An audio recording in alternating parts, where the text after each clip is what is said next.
We're now beginning our behaviorist perspective on the development of personality. And so behaviorism relates to the idea that we're products of conditioned responses to our environment, and in some ways makes us like the image in which we are controlled by the maneuverings of outside influences and our desire for reward. So we will be covering behaviorism this time, and we're coming from a background beginning with psychoanalytic, where we considered that all our behaviors were a product of libido or id drives. We moved into neo-analytic, where we might put it facetiously, my parents made me do it, or our social world. So the neo-analytic perspective looked at the role of the social world in shaping who we are. Biological, we looked at genes and biology and how those things contributed to what we are. And in the behavioral perspective, we're looking at how rewards and punishers in the environment contribute to shaping our personality. At the end of this class, as you know, we're going to, later on, we're going to explore the cognitive perspective about thoughts, about traits, and about the humanistic approach or life optimization. And at the very end, we're going to take a look at the Navajo perspective, and this is contingent on me getting someone to talk about this to you, and I don't have that person yet. So I'll let you know if we're able to cover that. Otherwise, I'll try and provide some readings for you. So let's think of personality as systematic behaviors, like behaviors that we could predict for you. So in a certain situation, how well can we predict your response? Well, that would be your personality.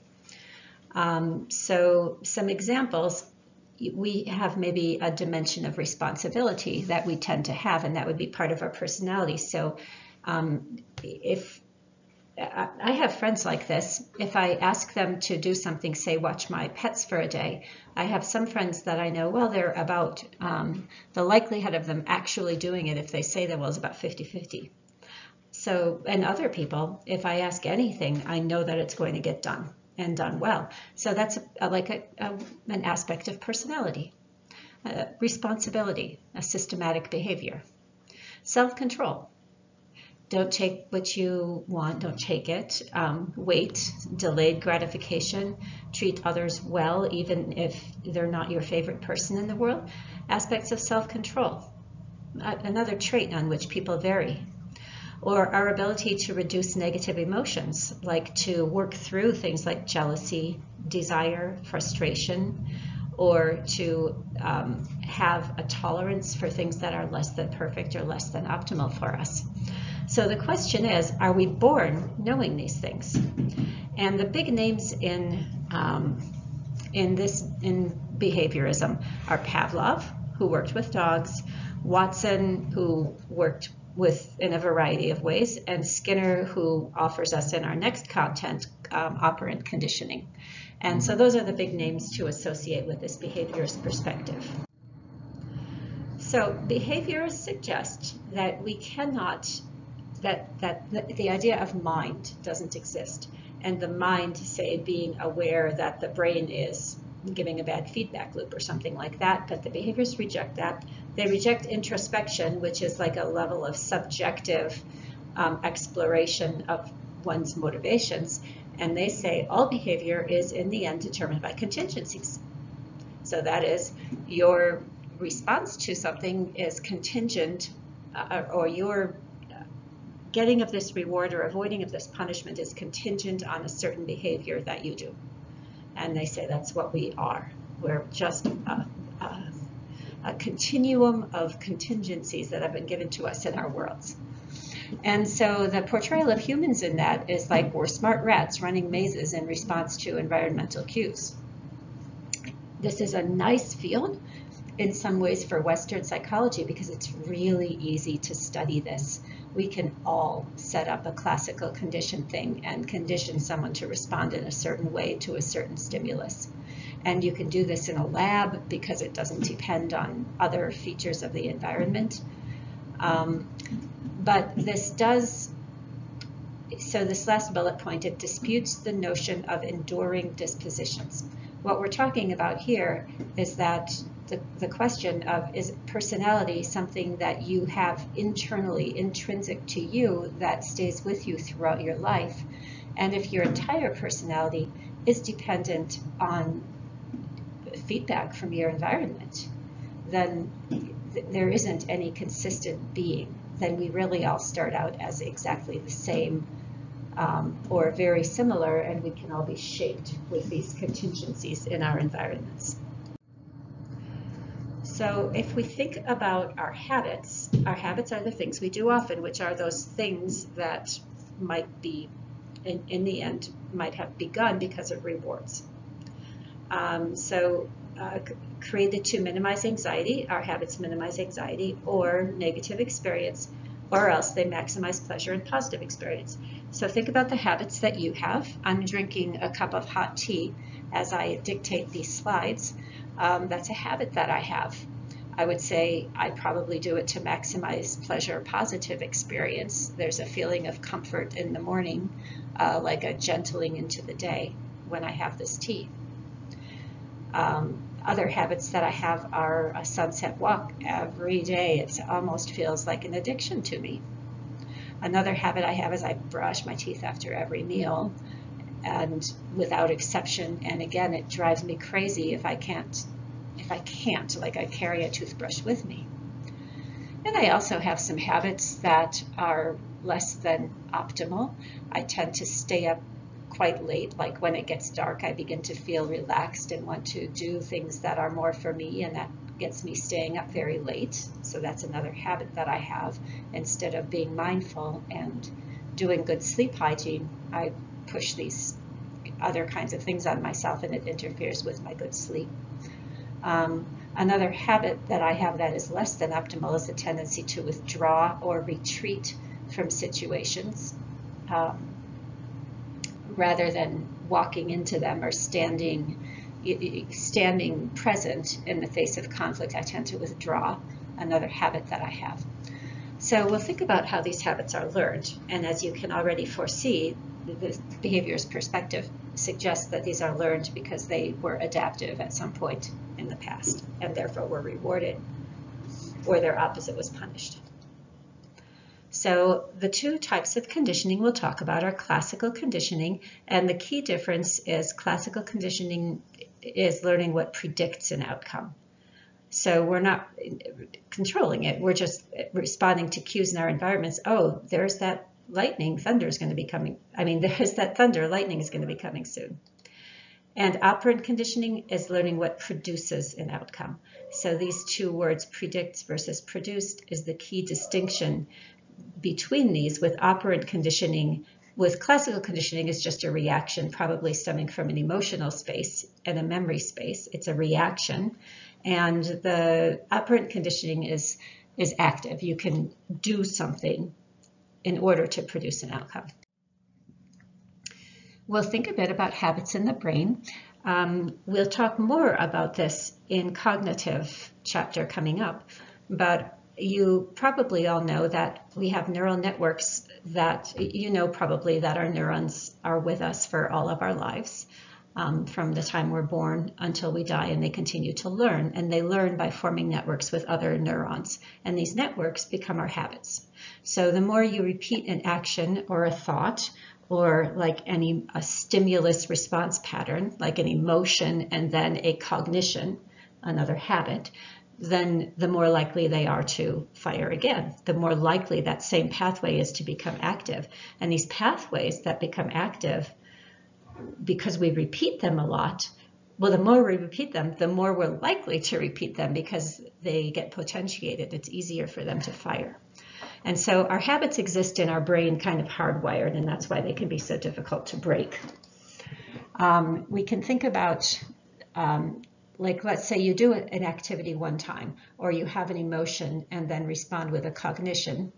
One time, it's like these footprints, and it's going to be gone in a while. As soon as this water washes up, no more footprints. But if we continue to repeat it, then, well, it's going to be deeply grooved like this. It's going to take a lot to wash this particular habit away. And anything that comes on this beach is likely to at least incorporate the pathways that have been made in some way.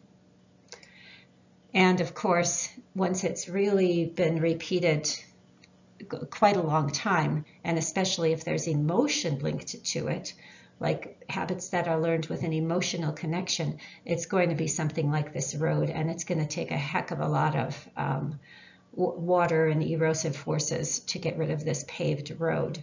And so this is the point of this last bullet point. Neurons that fire in conjunction with emotion, and rewards or punishers will elicit emotional responses, are enhanced even more. And so those will be our strongest habits. So as you think about your own habits, think about how they might have begun and whether there was emotion connected to their formation. And if so, they're going to be good, strong habits, whether good or bad, because they were formed with emotion. And so getting rid of them is a lot harder if you wanted to get rid of them. We have many good habits as well.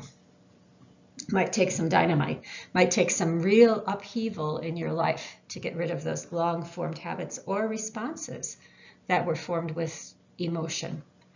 All right, and this is because you can look at the brain structure.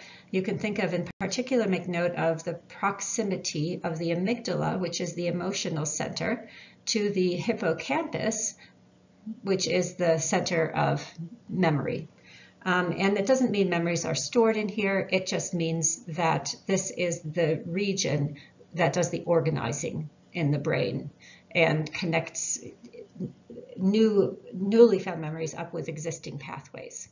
The thalamus is a relay station. The hypothalamus is a place where indicators of some of our hormones are measured and released.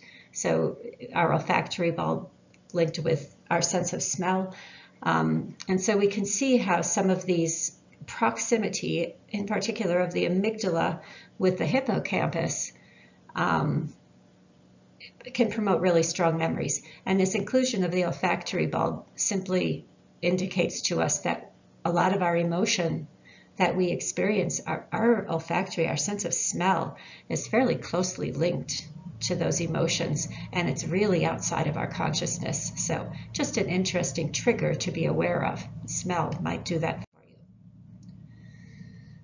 So our key topics here: classical and operant conditioning. We'll talk about Pavlov and conditioned responses, Watson's work with little Albert, B.F. Skinner's work in our next content with operant conditioning. Other learning theorists that you will be reading about include Dollard and Miller, who will talk to you about your habit hierarchy and how drives that you have, primary and secondary drives, might contribute to the formation of these habits. And there's psychological behaviorism that you'll be reading about. And those are things that I'm not covering closely in lecture just because of the sake of time, but I think your book will give you enough information. So classical conditioning, learning that you can predict a response. Let's take a review of these concepts. So Pavlov was a physiologist, studied the body, and a natural scientist. He won a Nobel in 1904 working with digestion. And so he knew about the processes of digestion, which includes salivation, or the production of spit when you're about to eat, and that helps us to digest our food. So this is how he came to be interested in these salivary secretions, because he noticed that what he noticed is that they weren't always secreted in response to the presence of food, and so that was the basis of his work. Again, by salivary, we just mean the spit, the saliva in our mouths. So this is a little bit of what he did. We know that the dog naturally responds to food. There's the dog, there's the food. A natural response that will help his digestion is to salivate.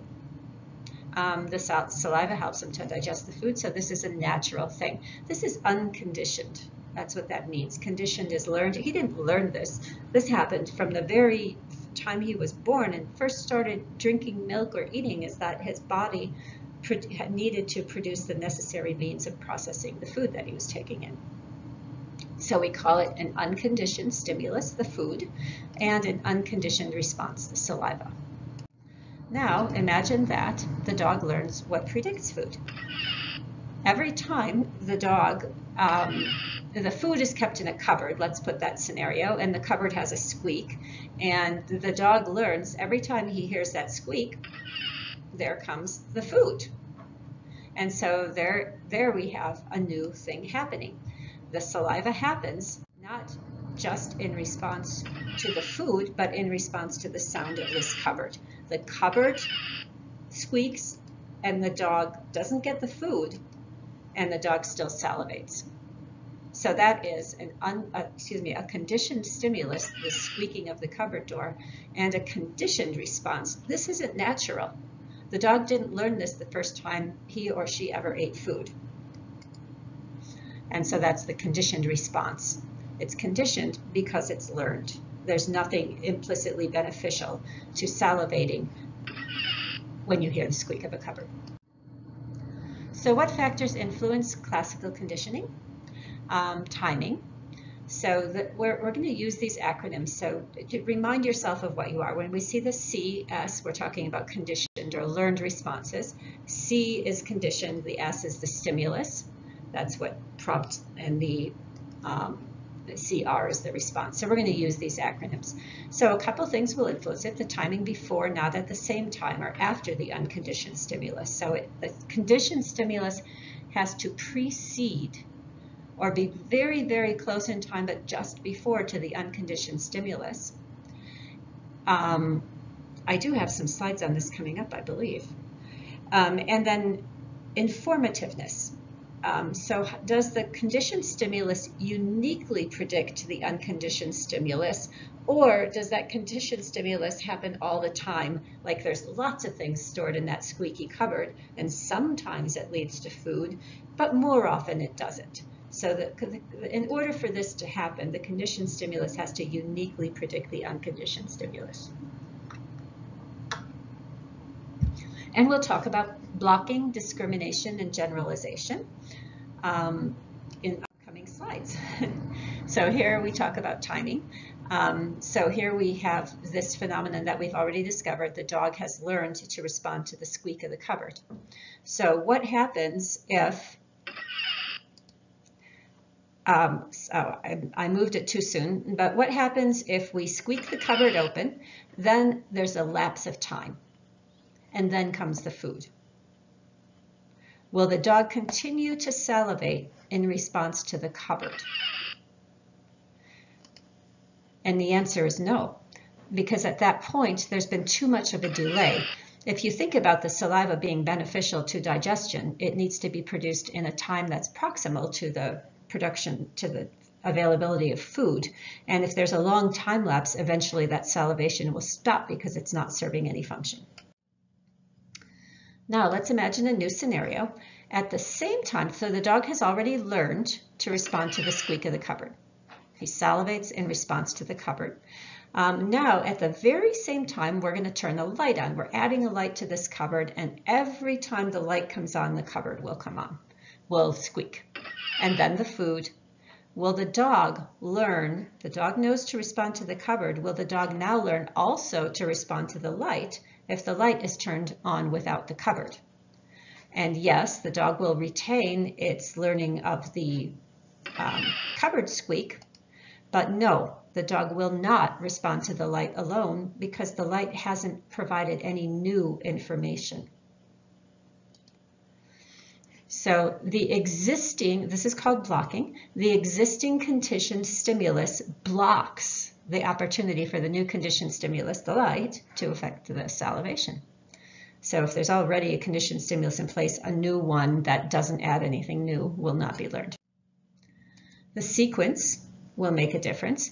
If the dog knows about the squeak of the cupboard and salivates in response to it, and now we add first a light. We go into the room, and right before we open the cupboard, we consistently turn on a light. Then we open the cupboard. Will the dog learn to salivate when the light comes on? And the answer here is yes, the dog will, because now the light has provided new information. It's a little bit more of an advance warning. It's still proximal in time to the food, new information provided. It's called second order conditioning. So we have a conditioned response, and now we're adding one more level or one more clue that precedes the clue that was already learned. A similar stimulus. So here we have the squeaky cupboard. The dog salivates. Now let's imagine that we have this door that also squeaks. It's a little bit different, you know, but in some ways it's a similar squeak. Is the dog going to respond and salivate to this new squeak? And the answer is yes. The dog might, if it's similar enough. The dog might generalize. It's called generalization, and the dog might generalize and respond to other squeaky sounds, but it's going to quickly, the dog will learn to distinguish the two sounds. And the dog will learn that this squeak predicts food and this squeak doesn't, and he'll stop responding to the squeak of the door on the house. And this is called stimulus discrimination, the ability to distinguish among similar stimuli. What about if we remove the unconditioned response? In other words, if we remove the food. So the dog has learned this: cupboard, food, saliva. That's been what he knows, and the dog has learned to respond to the cupboard. Now we move the food to a different cupboard. We put our beans in this cupboard, and we move the food to some cupboard that doesn't squeak. Will the dog continue to respond to this cupboard? And the answer is, for a while, yes, but after time, no. The dog will learn that this is no longer a predictive tool, so this behavior will be extinguished. There will no longer be a response. And this is really an important concept, this idea of extinction, when you're thinking about habits. And so if you want to, if you want to break a habit, you have to figure out what are your responses. And so I have some more examples coming up, but let's imagine that I think I might have this one coming up, but let's imagine that your father, whenever he came home from work, he was like tense and in a bad mood. And as soon as he walked in the door, you had a response. Dad's in a bad mood, and you had this little emotion of kind of withdrawal. And so let's imagine that Dad's bad mood is like the food, and your withdrawal is like the saliva. And then you learn, oh, the garage door. Every time he comes home, there's a garage door that opens. Or you hear the sound of his car pulling up or something like that, and it's a unique sound. And so you learn after a while that that sound is going to predict Dad arriving home, and after a while that sound happens and you start to have that fear response just when that garage door opens. Even though nothing bad has happened, a garage door opening isn't inherently scary. So after a while, how do you want to get rid of that habit now?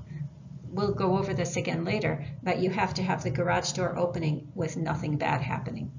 So that's going to be how we extinguish unwanted habits or aspects of our personality. What if we have now extinguished that response? The squeaky cupboard no longer causes salivation, and now we're going to add back the food. We're going to move it back into that cupboard. Food's been gone, and now we're going to put the food back.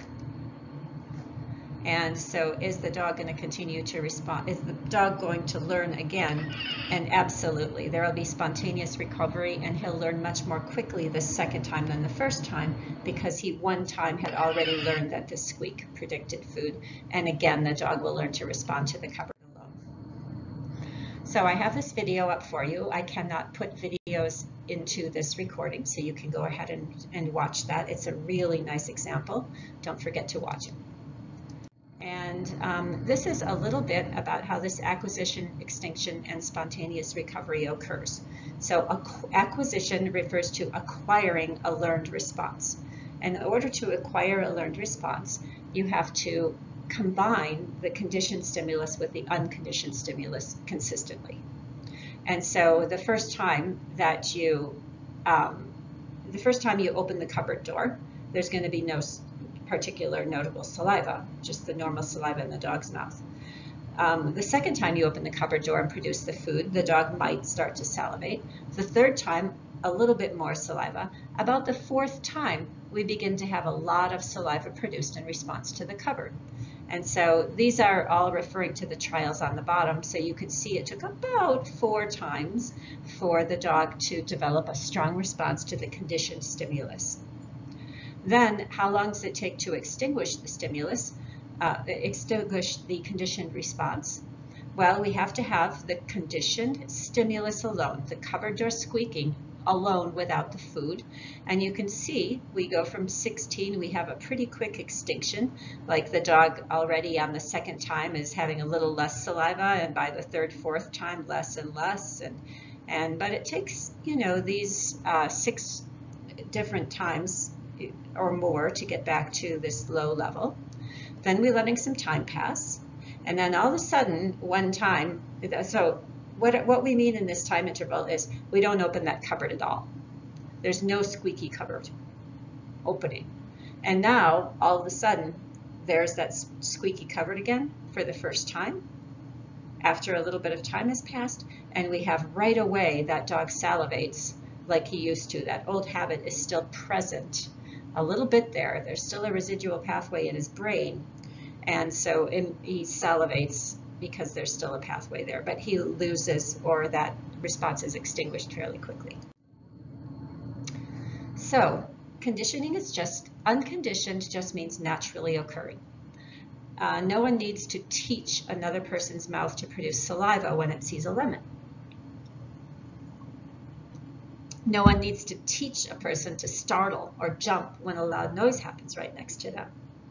No one needs to teach a child to feel that withdrawal feeling when they're yelled at or shamed. These are unconditioned, they occur naturally. The law of association occurs when a person associates 2 stimuli. They occur together, one predicts the other, and responds to both of them, even if they would not naturally produce a response, like the cupboard door and the food. And conditioned is learned or unnatural. Nothing in the environment would suggest the benefit of having a response to it. It's just learned. So if 2 stimuli occur together, such as a scary loud noise occurring always right when a particular light comes on, then the response to the natural stimuli, the loud noise, will generalize to the unnatural stimuli, the light. And I would actually clarify what I wrote here and say that the conditioned stimulus would actually have to predict the unconditioned. It would have to precede it in time. So in this example, the unconditioned stimulus is the loud noise, and the unconditioned response is fear or the startle. The conditioned stimulus is the light that comes on right before the loud noise, and the conditioned response is, again, that fear, that response that would not normally happen in response to light. Little Albert is a classic study that you will definitely want to watch, and this is a study, it's really kind of sad. Little Albert was an orphan, I believe, and he was conditioned to fear, white rats in the experiment. This is Watson's work, and the experiment showed him then learning to fear other things that resembled the white rat. And then they worked to extinguish the fear, and my understanding in tracing Albert into adulthood is that he was not harmed by these studies, but it still seems kind of a little bit sad. So watch that, and then I put on a little lighthearted, funny one of Jim conditioning Dwight to expect a mint every time a computer makes a certain sound. And although it's funny, it does teach us a little bit about how we can condition ourselves just by making ourselves do something a certain amount of time. For example, if you want to become more mindful, you could condition yourself.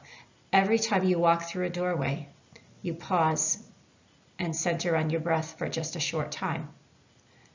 And if you did that consistently, you can see how it would become a habit. You would pass through a doorway, and there would be that little bit of mindful presence. So you can do this to establish good habits that you want as well. You can figure out what stimulus. Some people do it every time they hear the ding of a text message. They use that ding to just become present. for a short time. So we can use these on ourselves, or we can use these to help other people as well.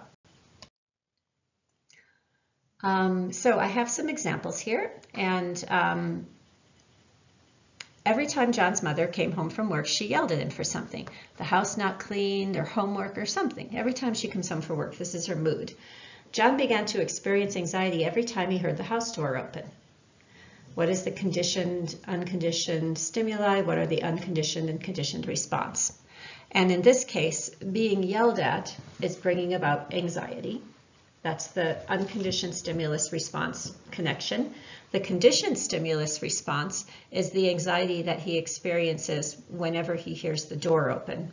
That's learned. After a while, John noticed that he felt anxious whenever he heard a car approaching on the street, even before the door opened. What's going on here? Okay. And I thought maybe I had this on a separate slide. I couldn't remember, but this is second order conditioning, just like the light that preceded the cupboard that preceded the food. Now he's begun to have more cues. He hears a car approaching, and even before the door opens, this anxiety starts to build. Second order conditioning. So later, John grows up, moves in with his girlfriend in college, but still he feels his heart jump a little whenever he hears the apartment door open. His girlfriend has never yelled at him or belittled him or anything like that when she comes in, but still he feels this little jolt. What's going on here? And this is an example of stimulus generalization. He has generalized that anxiety from childhood, from the door opening, into his adult life. Whenever she came home, though, his girlfriend was pretty sweet to him, really nice. And eventually, after enough times of that door opening and nothing happening but good things, his heart stopped jumping whenever he heard the door open. He stopped feeling that anxiety. Now what's going on? And this is stimulus discrimination on the one aspect, because he's learned to distinguish potentially the door of his childhood home from the door of his apartment, and also extinction. Because the conditioned stimulus occurred many times without the response, without the unconditioned stimulus, that is, the door opened many times without the anxiety, he learned to extinguish that anxiety. There was no longer any need to retain that habit. A couple of times, though, lately, they haven't been that great, and his girlfriend was really stressed out and came home and just kind of laid into him. And then he noticed that his heart began to pound again very quickly when he heard that door open. What's going on?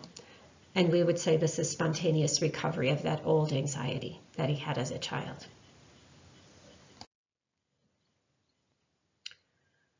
So another one, Sarah had a neighbor growing up who was really cranky. She ran out of her house to yell at Sarah and her siblings for everything, and often chased them down the road, even if they just brushed up against her for garden flowers. They were frightened of her. What's the naturally occurring response pattern defining the unconditioned stimulus and unconditioned response?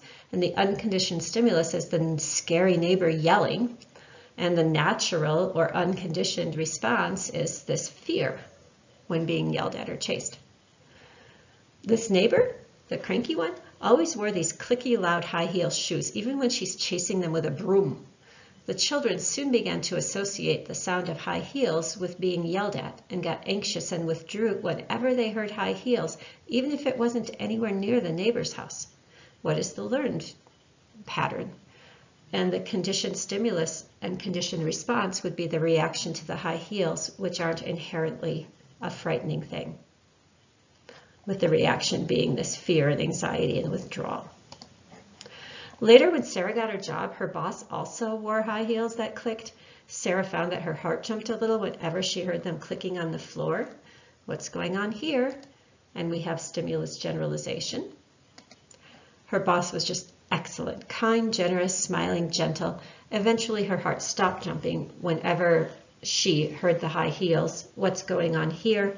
And here we have extinction. Stimulus discrimination perhaps, but also extinction. We no longer have this response to this frightening thing in the environment.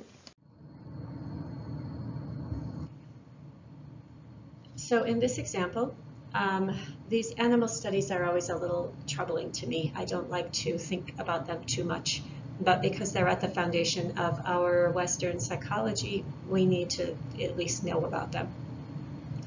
So the question is, can a painful stimulus produce a positive conditioned response? And in this situation, imagine that this rodent is hungry, and in this cage with a wire grid as a floor, and the grid can be electrified. Every time the grid is electrified to send a shock, the food comes.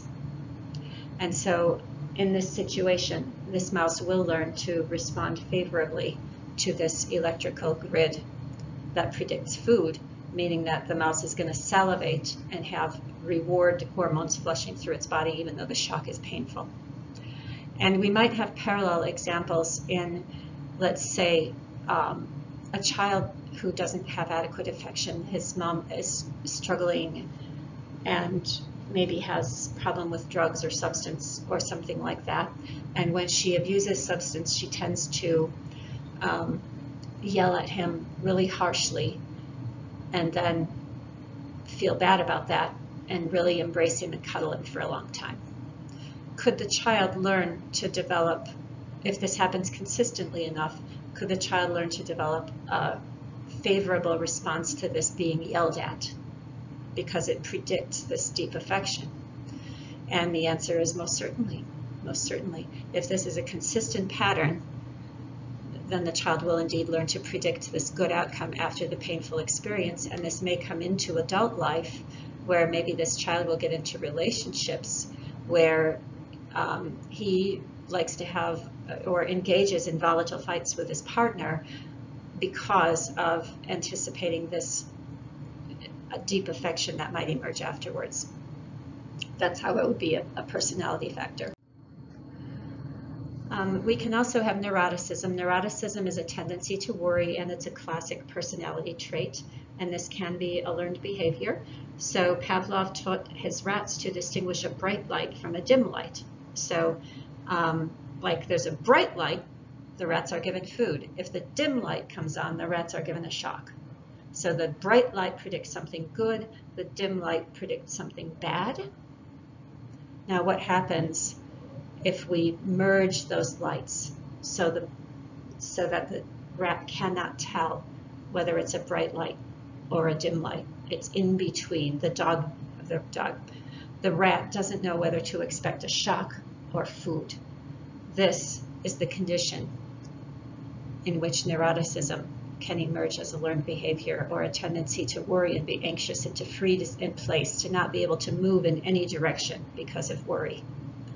And in this case, indeed, the rat showed signs of distress, snarling and defecating and refusing any sort of touch. And he called this experimental neurosis. And the factor that caused the distress is this inability to predict. It could be good, it could be bad.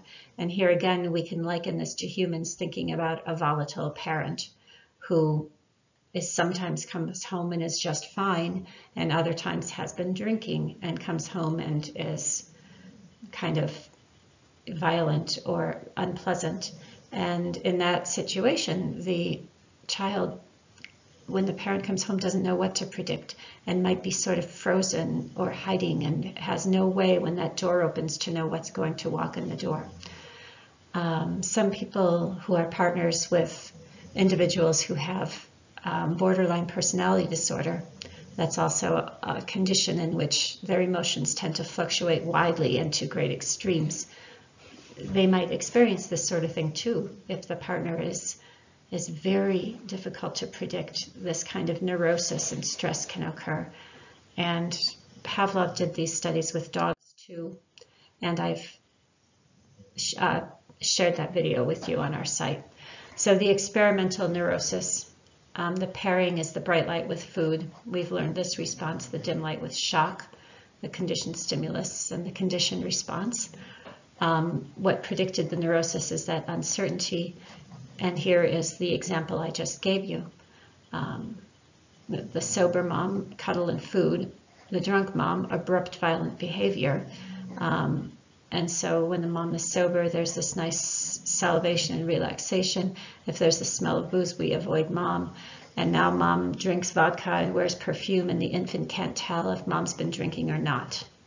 The infant has learned, that smell of booze predicts mom's going to be not good. And now the infant can't tell, and that might be that experimental neurosis. And again, this video is present for you on our website, as is this example of childhood trauma. And it's sort of a silly video, but nevertheless, it can get you thinking a little bit. So, personality is shaped through learned responses to stimuli in the environment. These responses generate fearful or anxious emotions that can occur in response to the associated triggers. A personality trait of neuroticism may emerge if the individual's helplessness in the face of threat persists. There's nothing the child can do, the child can't predict. Because our brains have particularly strong reception for stimuli that predict threats, these emotion-driven memories are particularly enduring. And in order to extinguish these conditioned responses, the stimulus must be experienced without the response for many repetitions. On to operant conditioning.